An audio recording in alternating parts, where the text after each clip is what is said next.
Hello ফরেক্স tedder ভাই বন্ধুরা, কেমন আছেন আপনারা? নিয়ে আসলাম ফরেক্স এলবিডির আরও একটা নতুন ভিডিও। তো আজকের ভিডিওতে কোনো টিউটোরিয়াল থাকতেছে না। আজকের ভিডিওতে নেটেলার এবং স্কিলের একটা আপডেট আসছে, যেই আপডেটটা আসলে আমাদের সবার জন্য অনেক গুরুত্বপূর্ণ। সেই আপডেট সম্পর্কে জানবো এবং এই আপডেট সম্পর্কে জানার পরে আপনার কি করণীয় এইগুলা ব্যাপারে আমি আজকে কথা বলবো। তো আপডেট সম্পর্কে জানতে এবং আপনার কি পরবর্তী পদক্ষেপ হবে এগুলো সম্পর্কে জানতে সম্পূর্ণ ভিডিওটা মনোযোগ সহকারে দেখবেন। তো চলুন ভিডিও শুরু করা যাক। সাবস্ক্রাইব করুন ফরেক্স এলবিডি চ্যানেলকে এবং বেল বাটনে চাপ দিন ফরেক্স রিলেটেড ভিডিও সবার আগে পাওয়ার জন্য। Risk warning. ভিডিওর প্রথমেই বললাম যে আজকের ভিডিওতে আমি নেটেলার এবং স্কিলের একটা আপডেট আসছে, এই আপডেট সম্পর্কে আসলে জানবো। তো আমাকে দুই তিনজন টেলিগ্রামে মেসেজ দিছে, মেসেঞ্জারে মেসেজ দিছে যে ভাই নেটেলারে এরকম মেসেজ দিচ্ছে।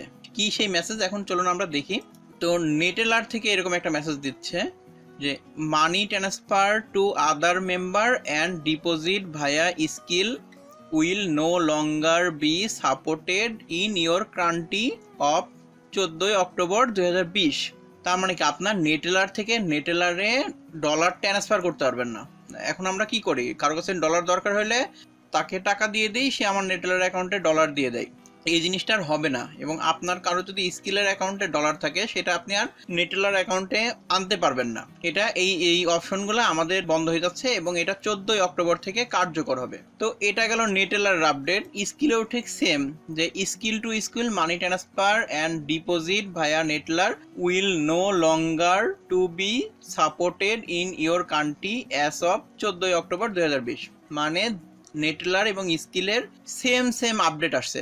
আমি এর আগেই বলছিলাম নেটেলার এবং স্কিল প্রেসেভ গ্রুপের দুইটি প্রতিষ্ঠান, তো এদের মধ্যে রুলস আসলে এই সেমই আসবে কিংবা কাছাকাছি আসবে। যখন আমি পারফেক্ট মানির ভিডিও বানাই তখনই বলছিলাম নেটেলার এবং স্কিল ব্যবহার না করার জন্য। তো দেখতেই পাচ্ছেন এখনকার এই আপডেটের পরে স্কিল এবং নেটেলার আমাদের পক্ষে ব্যবহার করা সম্ভব হবে না। আমরা যেই পদ্ধতিতে নেটেলার এবং স্কিল ব্যবহার করতাম, অন্য ভাইয়ের অ্যাকাউন্টে ডলার আছে, সেই ডলার তার কাছ থেকে কিনে আমরা হচ্ছে ডিপোজিট করে দিলাম। যেহেতু আমাদের দেশ থেকে নেটেলার এবং স্কিলে ডিপোজিট করার মতো কোনো অপশন নাই। আপনি ইন্টারন্যাশনাল ক্রেডিট কার্ড বলেন, ডুয়েল কারেন্সি কার্ড বলেন, এগুলা থেকেও নেটেলার এবং স্কিলে ডলার লোড করা নিষেধ আছে গভর্নমেন্ট থেকে। তাহলে বুঝতে পারছেন যে আমরা এখন নেটেলার এবং স্কিলে ডলার লোড করতে পারবো না। আপনার যদি নেটেলার এবং স্কিলের ডলার থাকে সেটা এখন আপনি ব্রোকার অ্যাকাউন্টে ডিপোজিট করে রাখতে পারেন।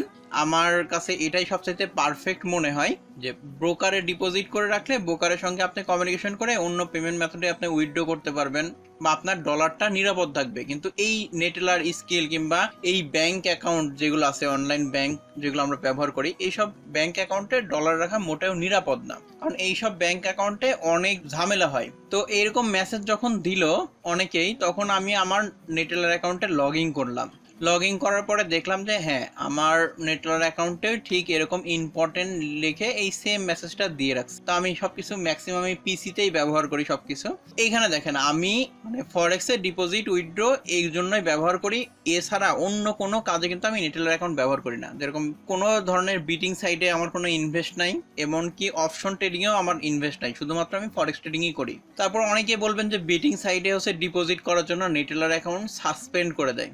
আপনারা দেখেন নেটেলার এখানে আমাকে অ্যাড দিচ্ছে যে আপনি বিডিং সাইডে ডিপোজিট করেন, আপনি 100% ডিপোজিট বোনাস পাবেন এবং শুরু করুন বাজি খেলা। এখন যদি আমি এখানে মনে করেন যে এখানে ক্লিক করে অ্যাকাউন্ট করে ডিপোজিট করে দিই, তখন বলবে যে হ্যাঁ আপনি বিডিং সাইডে ডিপোজিট করছেন ফরেক্স ডলার দিয়ে, আপনার অ্যাকাউন্ট সাসপেন্ড। এবার কথায় আসে যে এখানে একটা গুরুত্বপূর্ণ একটা নোটিশ, তাই না, আমাদের জন্য, যে আমরা কোনোভাবে আর ডিপোজিট করতে পারবো না, কারোর অ্যাকাউন্টে ডলার ট্রান্সফার করতে পারবো না। তাহলে এই নোটিশটা আমাদের অবশ্যই একটা মেল করা উচিত ছিল, কিন্তু নেটলার থেকে কোনো মেল দেয় নাই। তারা কি করছে, অ্যাকাউন্ট লগ ইন করে সেখানে এই ধরনের একটা ইম্পর্টেন্ট নোটিশটা নাই দিছে। তাহলে এটা অবশ্যই মেল করার দরকার ছিল। এটা তাদের একটা শয়তানি ছাড়া আর কিছুই না। আমি বলবো যে মেল করে দিলে যাদের অ্যাকাউন্টে ডলার আছে তারা সাবধান হয়ে যেতে পারে। কিংবা সবাই এত সোশ্যাল মিডিয়াতে অ্যাক্টিভ থাকে না, যেরকম আমি সোশ্যাল মিডিয়াতে কিন্তু অনেক বেশি অ্যাক্টিভ থাকি না, খুবই কম অ্যাক্টিভ থাকি। যারা আমার ফেসবুকে দেখেন যে খুবই আমি কম অ্যাক্টিভ থাকি, বলতে গেলে থাকি না, তাদের জন্য কিন্তু এই নিউজটা জানা অনেক টাফ। এখন আপনি এই নেটেলার অ্যাকাউন্টের ডলার যদি থাকে কিংবা আপনি নেটেলার দিয়ে ডলার ডিপোজিট করে ফেলছেন, এখন আপনি যদি নেটেলার দিয়ে উইথড্র করতে চান তাহলে সেই ডলারটা আপনি কিভাবে তুলবেন, তো প্রশ্ন আসে এইটা। তো আমি এর আগে ভিডিওতে বলছিলাম যে নেটেলার অ্যাকাউন্ট ভালো রাখার জন্য অল্প পরিমাণ ব্যালেন্স রাখা লাগে। সেই ব্যালেন্সটা আমার এখানে রাখা আছে দেখেন 1.74। তো আপনার অ্যাকাউন্টের ডলার আপনি নেটেলার থেকে সরাসরি ব্যাংকে উইথড্র করতে পারবেন।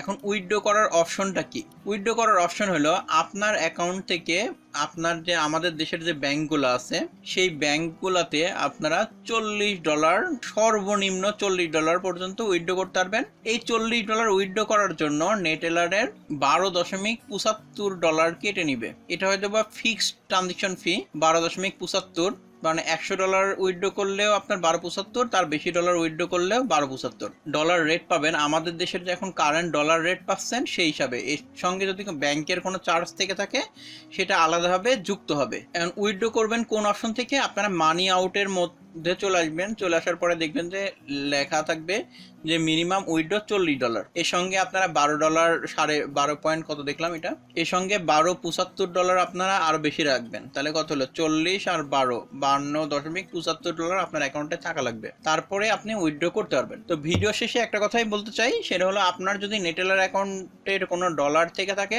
তাহলে এই 14 তারিখের আগেই সেই ডলারটা ক্যাশ করে নেন, কিংবা আপনার ব্রোকার অ্যাকাউন্টে ডিপোজিট করে নেন যাতে আপনি ঝামেলার মধ্যে না পড়েন। আর ব্যাংকে উইথড্র করার অনেকগুলো ঝামেলা আছে, সেই ঝামেলার মধ্যে হচ্ছে আপনার উইথড্র চার্জ অনেক বেশি, প্লাস ডলার রেট কম পাওয়া যায়, মানে এই ধরনের একটু অসুবিধা আছে। আর নেটেলার স্কিল এর পরিবর্তে এখন থেকে ওয়েব মানি, পারফেক্ট মানি ব্যবহার করা শুরু করুন, কারণ ওয়েব মানি, পারফেক্ট মানি একজন নতুন ট্রেডারের জন্য অনেক একটা ভালো অপশন। তো এই ভিডিও দেখার পরে আপনার অনুভূতি কি নেটেলার এবং স্কিল সম্পর্কে, তো কমেন্ট বক্সে জানাতে ভুলবেন না। সম্পূর্ণ ভিডিওটা দেখার জন্য ধন্যবাদ।